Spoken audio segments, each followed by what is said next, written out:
Hi friends, welcome to learn programming in Malayalam. നമ്മൾ ഇന്ന് ഈ ഒരു വീഡിയോയിൽ നോക്കാനായിട്ട് പോകുന്നത്, നമ്മൾ കഴിഞ്ഞ വീഡിയോയിൽ വിഷ്വൽ സ്റ്റുഡിയോ ഇൻസ്റ്റാൾ ചെയ്തു, .NET ഇൻസ്റ്റാൾ ചെയ്തു. അപ്പോൾ എങ്ങനെയാണ് നമ്മുടെ ഒരു ഫസ്റ്റ് പ്രോജക്റ്റ് ക്രിയേറ്റ് ചെയ്യുന്നത്, എന്നിട്ട് പ്രോജക്റ്റ് എങ്ങനെ റൺ ചെയ്യാം എന്നുള്ളതാണ് നമ്മൾ ഈ ഒരു വീഡിയോയിൽ നോക്കാനായിട്ട് പോകുന്നത്. അപ്പോൾ നിങ്ങൾ വിഷ്വൽ സ്റ്റുഡിയോ ഇൻസ്റ്റാൾ ചെയ്ത് കഴിഞ്ഞാൽ ഫസ്റ്റ് വിഷ്വൽ സ്റ്റുഡിയോ ഓപ്പൺ ചെയ്യുന്ന സമയത്ത് ഇങ്ങനെ ഒരു വിൻഡോ ആയിരിക്കും വന്നിട്ടുണ്ടാവുക. അപ്പോൾ നിങ്ങളുടെ റീസെൻറ്റ് പ്രൊജക്ട്സിൽ ആസ് ഓഫ് നൗ ഒന്നും തന്നെ ഉണ്ടാവില്ല. കാരണം ഞാനിവിടെ ഓൾറെഡി കുറച്ച് പ്രൊജക്ട്സ് ക്രിയേറ്റ് ചെയ്തുകൊണ്ടാണ് ഈ ഒരു ലിസ്റ്റ് ഇവിടെ വന്നിരിക്കുന്നത്. ഓക്കെ, അപ്പം ആക്ച്വലി നമുക്ക് പ്രൊജക്ട്സ് രണ്ട് രീതിയിൽ ക്രിയേറ്റ് ചെയ്യാനായിട്ട് സാധിക്കും. അപ്പോൾ അതിൽ UI വഴി അല്ലെങ്കിൽ വിഷ്വൽ സ്റ്റുഡിയോ വഴിയുള്ള മെത്തേഡാണ് നമ്മൾ നോക്കുന്നത്. സെക്കൻഡ് മെത്തേഡ് എന്ന് പറയുന്നത് ആക്ച്വലി .NET CLI അല്ലെങ്കിൽ കമാൻഡ് പ്രോംപ്റ്റിൽ നിന്നും നമുക്ക് പ്രോജക്ട്സ് ക്രിയേറ്റ് ചെയ്യാനായിട്ട് സാധിക്കും. ഓക്കെ, ആസ് എ ബിഗിനർ നിങ്ങൾ ഈ ഒരു മെത്തേഡ് മാത്രം അറിഞ്ഞിരുന്നാൽ മതി. അപ്പോൾ നമ്മൾ ഫസ്റ്റ് ഒരു പ്രൊജക്റ്റ് ക്രിയേറ്റ് ചെയ്യാൻ പോകുന്നു. ഇപ്പോൾ ഇവിടെ ഈ ഒരു ക്രിയേറ്റ് ന്യൂ പ്രൊജക്റ്റ് എന്ന് പറയുന്ന ഒരു വിൻഡോ നിങ്ങൾക്ക് കാണാനായിട്ട് സാധിക്കും. അപ്പോൾ ഈ ഒരു വിൻഡോ എടുത്തു കഴിഞ്ഞാൽ ഇവിടെ ഒരുപാട് ടെംപ്ലേറ്റ്സ് നിങ്ങൾക്ക് കാണാം. ഓക്കെ, ഈ ടെംപ്ലേറ്റ്സ് എന്ന് വെച്ച് കഴിഞ്ഞാൽ നമ്മൾ കഴിഞ്ഞ വീഡിയോയിൽ പറഞ്ഞിരുന്നു. അതായത് വിഷ്വൽ സ്റ്റുഡിയോ യൂസ് ചെയ്തുകൊണ്ട് അല്ലെങ്കിൽ .NET യൂസ് ചെയ്തുകൊണ്ട് നമുക്ക് desktop applications, mobile applications, AI applications, അങ്ങനെ പല different variety of applications create ചെയ്യാം. അപ്പോൾ അതിൻ്റെയൊക്കെ ഒരു സ്റ്റാർട്ടർ ടെംപ്ലേറ്റ് ആണ് ആക്ച്വലി വിഷ്വൽ സ്റ്റുഡിയോ ഇവിടെ കാണിച്ചിരിക്കുന്നത്. ഓക്കെ, ഇപ്പോൾ ഇവിടെ ഏത് പ്ലാറ്റ്ഫോമിന് വേണം, ആൻഡ്രോയിഡ് വേണോ അല്ലെങ്കിൽ മാക്OSന് വേണോ, അങ്ങനെ പല ടൈപ്പ് ഓഫ് ഫിൽറ്റേഴ്സ് ഇവിടെ നിങ്ങൾക്ക് കാണാനായിട്ട് സാധിക്കും. ഓക്കെ, റീസെൻറ്റ് പ്രൊജക്റ്റ് ടെംപ്ലേറ്റ് ഇവിടെ കാണിക്കുന്നത് ഞാൻ ഓൾറെഡി കുറച്ച് പ്രൊജക്ട്സ് ഇവിടെ ആഡ് ചെയ്തുകൊണ്ടാണ്. ഓക്കെ, നിങ്ങൾ ഫസ്റ്റ് ടൈം ആണെങ്കിൽ നിങ്ങൾ ഈ ഒരു വിൻഡോയിൽ നിന്ന് വേണം പ്രോജക്റ്റ് ക്രിയേറ്റ് ചെയ്യാനായിട്ട്. അപ്പോൾ നമ്മൾ ചൂസ് ചെയ്യാൻ പോകുന്നത് .NET കോറിൻ്റെ ഒരു empty ടെംപ്ലേറ്റ് ആണ്. ഓക്കെ, അപ്പോൾ അതെന്താണെന്ന് വെച്ച് കഴിഞ്ഞാൽ നമ്മൾ ഈ MVC കൺസെപ്റ്റ് പഠിക്കുമ്പോൾ ആദ്യം തന്നെ ഒരു MVC ടെംപ്ലേറ്റിൽ തുടങ്ങിക്കഴിഞ്ഞാൽ ഓരോ ലെയറും എങ്ങനെയാണ് നമുക്ക് ആഡ് ആവുന്നത്, അല്ലെങ്കിൽ ആ ലെയർ ആഡ് ആകുമ്പോൾ പ്രൊജക്റ്റിൽ വരുന്ന ഡിഫറൻസ് ഒക്കെ നമുക്ക് മനസ്സിലാക്കാനായിട്ട് സാധിക്കില്ല. ഓക്കെ, അപ്പോൾ ആ ഒരു ഡിഫറൻസ് മനസ്സിലാക്കാനായിട്ടാണ് നമ്മൾ ASP.NET Core empty template use ചെയ്യുന്നത്. ഓക്കെ, അപ്പോൾ നിങ്ങൾ പ്രൊജക്റ്റ് ക്രിയേറ്റ് ചെയ്യുമ്പോൾ ഈ ഒരു സീരീസ് ഫോളോ ചെയ്യുമ്പോൾ ഈ ഒരു ടെംപ്ലേറ്റ് ചൂസ് ചെയ്യുക. ഓക്കെ, ഈ ഒരു എക്സാക്ട് നെയിമുള്ള ടെംപ്ലേറ്റ് തന്നെ ചൂസ് ചെയ്യുക.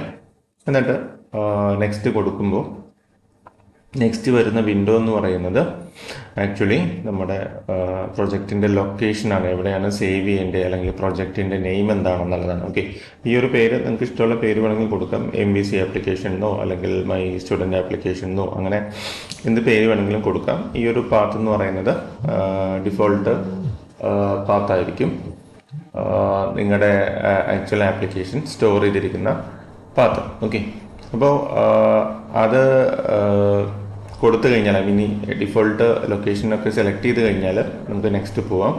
ഈ നെക്സ്റ്റ് പോയി കഴിഞ്ഞാൽ വരുന്ന വിൻഡോ എന്ന് പറയുന്നത് നമുക്ക് .NETൻ്റെ വേർഷൻ ചൂസ് ചെയ്യുന്ന വിൻഡോ ആണ്. ഓക്കെ, അപ്പോൾ നമ്മൾ ഓൾറെഡി പറഞ്ഞു കഴിഞ്ഞ വീഡിയോയിൽ നമ്മൾ .NET 10 ആണ് ഇൻസ്റ്റാൾ ചെയ്തത്. ഓക്കെ, ഈ .NET 10 ഇൻസ്റ്റാൾ ചെയ്തുകൊണ്ട് തന്നെ ഇവിടെ ബൈ ഡിഫോൾട്ട് ഈ ഒരു .NET 10 ആയിരിക്കും കാണിക്കുന്നത്. പക്ഷേ നിങ്ങൾ റിയൽ വേർഷൻസ് ഒക്കെ ഇവിടെ സിസ്റ്റത്തിൽ ഇൻസ്റ്റാൾ ചെയ്തിട്ടുണ്ടെങ്കിൽ .NETൻ്റെ പഴയ വേർഷൻസും ഇവിടെ കാണിക്കുന്നതാണ്. ഓക്കെ, അപ്പോൾ നിങ്ങൾക്ക് അതിൽ നിന്ന് ഏത് വേർഷന് സപ്പോർട്ടഡ് അല്ലെങ്കിൽ ഏത് വേർഷന് വേണ്ടിയാണ് നമ്മൾ ഡെവലപ്പ് ചെയ്യുന്നത് എന്നുള്ളത് ഇവിടെ ചൂസ് ചെയ്യാനായിട്ടാണ് ഈ ഒരു ഓപ്ഷൻ. ഓക്കെ, പിന്നെ by default HTTPS secure on ആയിരിക്കും. ബാക്കി കാര്യങ്ങളൊന്നും നമുക്ക് ആക്ച്വലി അറ്റ് പ്രസൻറ്റ് എനേബിൾ ചെയ്യേണ്ട ആവശ്യമില്ല. ഓക്കെ, ഇതൊക്കെ നമുക്ക് പറയുന്നത് കണ്ടെയ്നർ ഡോക്കർ സപ്പോർട്ടിനൊക്കെ വേണ്ടിയിട്ടാണ്. അപ്പോൾ നമ്മൾ ഇവിടെ കൺസെപ്റ്റ് പഠിക്കാനായിട്ട് ഡോക്കറൊന്നും എനേബിൾ ചെയ്യേണ്ട ആവശ്യം ആക്ച്വലി ഇല്ല. ഓക്കെ, ഇത് കൊടുത്തു കഴിഞ്ഞ് ഫൈനലി ഞാൻ ക്രിയേറ്റ് കൊടുക്കണം. അപ്പോൾ ഈ ഒരു സ്റ്റെപ്പിൽ മാത്രമേ, ഈ ക്രിയേറ്റ് കൊടുക്കുന്ന സമയത്ത് മാത്രമാണ് ആക്ച്വൽ പ്രോജക്റ്റ്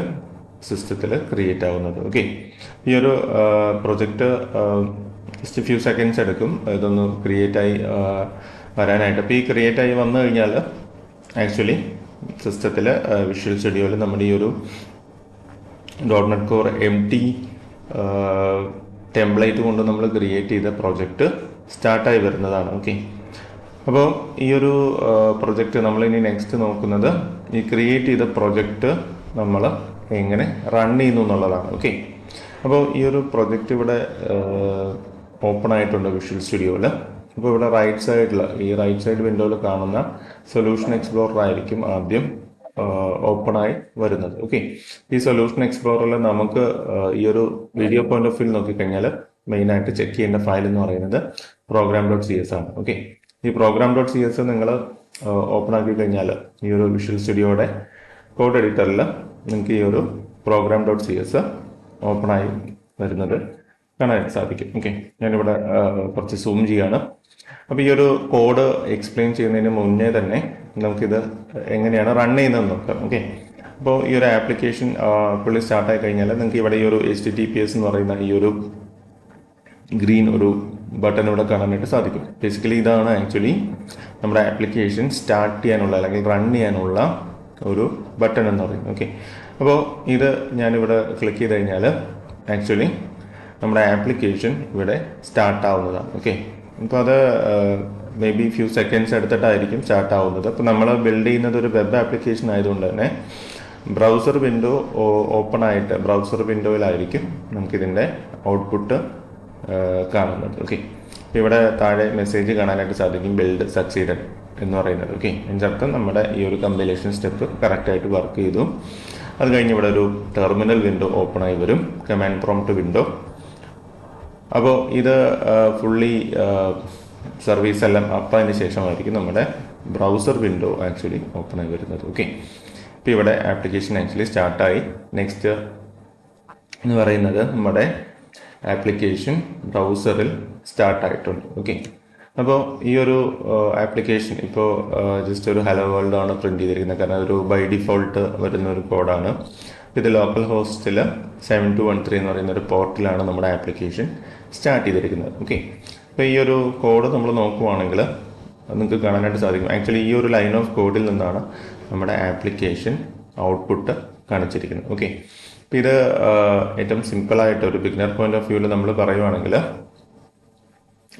നമ്മുടെ ഒരു റൂട്ട് പാത്താണ് ഈ സ്ലാഷ് എന്ന് പറയുന്നത്. ഓക്കെ, നമ്മുടെ ആപ്ലിക്കേഷൻ സ്റ്റാർട്ട് ചെയ്യുമ്പോൾ ഉള്ള റൂട്ട് പാത്തിനെയാണ് നമ്മൾ സ്ലാഷ് എന്ന് പറയുന്നത്. ഓക്കെ, നിങ്ങളുടെ വെബ്സൈറ്റിൻ്റെ ഒരു ഡൊമൈനൊക്കെ എടുക്കുവാണെങ്കിൽ അതിൻ്റെ ഹോം പേജ് അല്ലെങ്കിൽ ആ ഒരു ഡൊമൈൻ മാത്രം അടിച്ചു കൊടുക്കുമ്പോൾ വരുന്ന ഔട്ട്പുട്ട് അതിനെയാണ് നമ്മൾ ഇൻഡെക്സ് റൂട്ട് അല്ലെങ്കിൽ റൂട്ട് പാത്ത് എന്നൊക്കെ പറയുന്നത്. ഓക്കെ, അപ്പോൾ അത് പ്രൊഡ്യൂസ് ചെയ്യുന്ന ഔട്ട്പുട്ട് @% ജസ്റ്റ് ഒരു സ്ട്രിങ് ആണ്. ഓക്കെ, നിങ്ങൾക്ക് ഇവിടെ ഹോവർ ചെയ്താൽ കാണാം, ഇത് ജസ്റ്റ് ഒരു സ്ട്രിങ് ആണ്. ഓക്കെ, ഇതൊരു മിനിമൽ അല്ലെങ്കിൽ ഒരു സ്റ്റാർട്ടിംഗ് കോഡ് ആയതുകൊണ്ടാണ് ഏറ്റവും സിമ്പിൾ ആയിട്ടുള്ള ഹലോ വേൾഡ് എന്ന് പറയുന്ന ഒരു മെസ്സേജ് പ്രിന്റ് ആയിരിക്കുന്നത്. ഓക്കെ, ഇവിടെ map.get എന്നൊക്കെ പറയുന്നത് ബേസിക്കലി എന്താണെന്ന് വെച്ച് കഴിഞ്ഞാൽ നമ്മൾ ഒരു ബ്രൗസർ എടുത്തു കഴിഞ്ഞാൽ നിങ്ങളൊരു URL എൻ്റർ ചെയ്ത് കഴിഞ്ഞാൽ എൻ്റർ ചെയ്ത് കൊടുത്ത് ലോഡാവുന്ന പേജസൊക്കെ ബൈ ഡിഫോൾട്ട് ഒരു ഗെറ്റ് റിക്വസ്റ്റ് ആയിരിക്കും. ഓക്കെ, നമുക്ക് റിക്വസ്റ്റിന് പല ടൈപ്പ് ഉണ്ട്. യൂസർ URL ഓപ്പൺ ആക്കുന്ന ഒരു URL എൻ്റർ ചെയ്ത് ഒരു പേജ് ഓപ്പൺ ആകുമ്പോൾ ശരിക്കും സെർവറിലേക്ക് ഒരു റിക്വസ്റ്റ് ആണ് പോകുന്നത്. ഓക്കെ, നമ്മുടെ ആപ്ലിക്കേഷൻ ലോക്കൽ ഹോസ്റ്റിൽ ഒരു പർട്ടിക്കുലർ പോർട്ടൽ റണ്ണിങ് ആണ്. ആ റണ്ണിങ് ആയിട്ടുള്ള ആപ്ലിക്കേഷൻ പ്രൊഡ്യൂസ് ചെയ്യുന്ന അല്ലെങ്കിൽ ഇൻഡെക്സ് റൂട്ടിൽ പ്രൊഡ്യൂസ് ചെയ്യുന്ന ഔട്ട്പുട്ടാണ് ആക്ച്വലി ഹലോ വേൾഡ് എന്ന് പറയുന്നത്. ഓക്കെ, ഇത് നമുക്ക് ചേഞ്ച് ചെയ്ത് ടെസ്റ്റ് ചെയ്യാവുന്നതാണ്. അപ്പോൾ അതിന് ആക്ച്വലി നമ്മുടെ ആപ്ലിക്കേഷൻ ആക്ച്വലി സ്റ്റോപ്പ് ചെയ്യണം. ഓക്കെ, നിങ്ങൾക്ക് ഒന്നല്ലെങ്കിൽ സ്റ്റോപ്പ് ചെയ്യാം അല്ലെങ്കിൽ റീസ്റ്റാർട്ട് ചെയ്യാനുള്ള ഓപ്ഷൻ ഉണ്ട്. ഇവിടെ ഞാൻ ഈ ഒരു ജസ്റ്റ് ഒരു ടെക്സ്റ്റ് മാത്രം ചേഞ്ച് ആയി. ഇനി നമ്മൾ വീണ്ടും ഈ ഒരു ആപ്ലിക്കേഷൻ സ്റ്റാർട്ട് ചെയ്യുകയാണ്. ഇത് നേരത്തെ പോലെ തന്നെ ബിൽഡ് സ്റ്റെപ്പ് എല്ലാം കംപ്ലീറ്റ് ആയി കഴിഞ്ഞാൽ നമുക്ക് ബ്രൗസറിൽ ഈ ഒരു ഔട്ട്പുട്ട് കാണാനായിട്ട് സാധിക്കും. ഓക്കെ, ഇപ്പോൾ ഇവിടെ ഹലോ സ്റ്റുഡൻസ് എന്ന് പറയുന്ന ഒരു ഔട്ട്പുട്ട് ഇവിടെ വന്നിട്ടുണ്ട്. ഓക്കെ, @present ഈ ഒരു ടെംപ്ലേറ്റിൽ അല്ലെങ്കിൽ ഈ ഒരു സിസ്റ്റത്തിൽ MVCയോ അല്ലെങ്കിൽ വേറെ എക്സ്ട്രാ കോൺഫിഗറേഷൻസോ ഒന്നും തന്നെ ഇല്ല. കാരണം നമ്മളൊരു ബ്ലാങ്ക് ടെംപ്ലേറ്റിലാണ് ഈ ഒരു പ്രോജക്റ്റ് ക്രിയേറ്റ് ചെയ്തത്. ഓക്കെ, ഇവിടെ ഈ app.run ആക്ച്വലി എക്സിക്യൂട്ട് ആവുന്ന സമയത്താണ് ആക്ച്വൽ ആപ്ലിക്കേഷൻ സ്റ്റാർട്ട് ആവുന്നത്. ഓക്കെ, ഇതിൻ്റെ ഫർദർ കോഡ് എക്സാമ്പിൾ അല്ലെങ്കിൽ ഇതിലേക്ക് എങ്ങനെയാണ് MVC ആഡ് ചെയ്യുന്നത്, നമ്മുടെ മോഡൽ വ്യൂ കൺട്രോളർ ഇതൊക്കെ ഇൻഡിവിജ്വലി നമ്മൾ ആഡ് ചെയ്തിട്ടായിരിക്കും ഫൈനൽ ഒരു ഫുൾ ഫ്ലെഡ്ജ് MVC ആപ്ലിക്കേഷൻ ആക്കി ഇതിനെ മാറ്റുന്നത്. അപ്പോൾ ഈ ഒരു സ്റ്റെപ്പ് നിങ്ങൾ കംപ്ലീറ്റ് ചെയ്ത് കഴിഞ്ഞാൽ ഇതിൻ്റെ അർത്ഥം നിങ്ങളുടെ സിസ്റ്റത്തിൽ .NETൻ്റെയും ബാക്കി വിഷ്വൽ സ്റ്റുഡിയോയുടെ ഒക്കെ ഇൻസ്റ്റലേഷൻ പ്രോപ്പറാണ്. അതുകൂടാതെ നിങ്ങളുടെ പ്രോജക്റ്റ് ക്രിയേഷനും പ്രോജക്റ്റ് എക്സിക്യൂഷനും ആക്ച്വലി സക്സസ്ഫുൾ ആണ്. അപ്പോൾ നിങ്ങൾ ഈ ഒരു വിൻഡോയിൽ നിങ്ങൾക്ക് കാണാൻ പറ്റും, ഈ കാണുന്ന ഒരു പോർട്ടലാണ് നമ്മുടെ ആപ്ലിക്കേഷൻ റൺ ചെയ്യുന്നത്. അപ്പോൾ ഇവിടെ 2 പോർട്ട് ആക്ച്വലി കാണാനായിട്ട് സാധിക്കും. ഒന്നെന്ന് പറയുന്നത് സെക്യൂർ വേർഷൻ അല്ലെങ്കിൽ HTTPS ഉള്ള വേർഷൻ്റെ പോർട്ടും ഒന്ന് HTTP ഉള്ള വേർഷൻ്റെ പോർട്ടുമാണ് ഇവിടെ കാണുന്നത്. ഓക്കെ, അപ്പോൾ ഇതെന്ന് പറയുന്നത് ജസ്റ്റ് ഒരു ഡീബഗ് കൈൻഡ് ഓഫ് വിൻഡോ ആണ്. നിങ്ങൾ ഇതിൽ ഒരുപാട് ഇപ്പോൾ ചെക്ക് ചെയ്യേണ്ട ആവശ്യമില്ല. ഈ ഒരു കാര്യം സക്സസ് ആണെങ്കിൽ അതിനർത്ഥം നമ്മുടെ ഇൻസ്റ്റലേഷൻ ബാക്കി കാര്യങ്ങളെല്ലാം ക്ലിയർ ആണെന്നുള്ളതാണ്. അപ്പോൾ ഇതിൽ ഫർദർ കാര്യങ്ങൾ അല്ലെങ്കിൽ എങ്ങനെയാണ് ഒരു HTML ഇതിപ്പോൾ നമുക്ക് റിട്ടേൺ ചെയ്യുന്നത് ആക്ച്വലി ഒരു സ്ട്രിങ് ആണ്. ഇതിൽ ആക്ച്വലി ഒരു HTML എങ്ങനെ റിട്ടേൺ ചെയ്യാം, എന്താണ് വ്യൂ എന്നുള്ള കാര്യങ്ങളൊക്കെ നമ്മൾ അടുത്ത വീഡിയോ മുതലായിരിക്കും പഠിക്കുന്നത്.